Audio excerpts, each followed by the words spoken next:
Hey,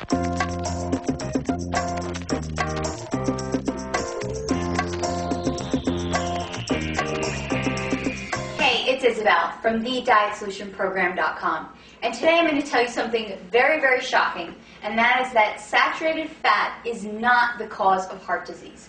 I know, you think I'm crazy because your doctor told you to stay away from anything with saturated fat, but I'm here to give you some facts that will show you how it's not the saturated fat that's causing all this heart disease, but it is the packaged, processed, sugar, refined foods that everyone is eating that is really causing an increased percentage in heart disease in our country today. So the simple fact is that before 1920, the incidence of heart disease was very, very low. And not until about 1950 did we see this increased rate of heart disease. I mean, I think the percentage now is heart disease kills 40% of the population, and that actually must be an old statistic. I'm pretty sure that it's a lot higher than 40% right now. So what happened between 1920 and 1950 that caused this increase in heart disease? Now, if the truth is that saturated fat is what's causing heart disease, we would assume that people now eat more saturated fat during that time. But actually, I have some interesting facts that came straight out of Sally Fallon's great book, Nourishing Traditions. And this is what she writes. During the 60-year period from 1910 to 1970, the proportion of traditional animal fat in the American diet declined from 83% to 62%.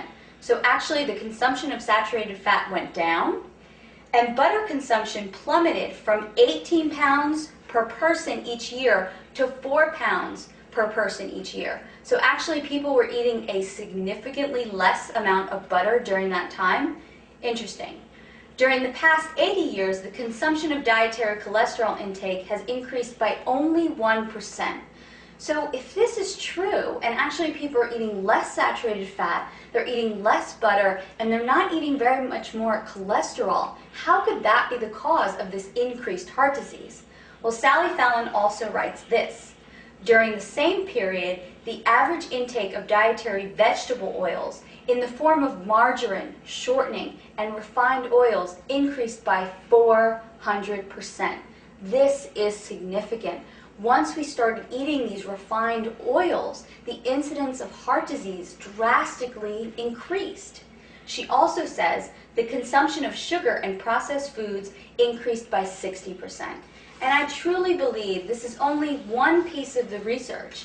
People are eating way too many processed fake foods, tons of processed carbohydrates, tons of sugar, and even in my own practice, when I decrease these foods, people become much, much healthier.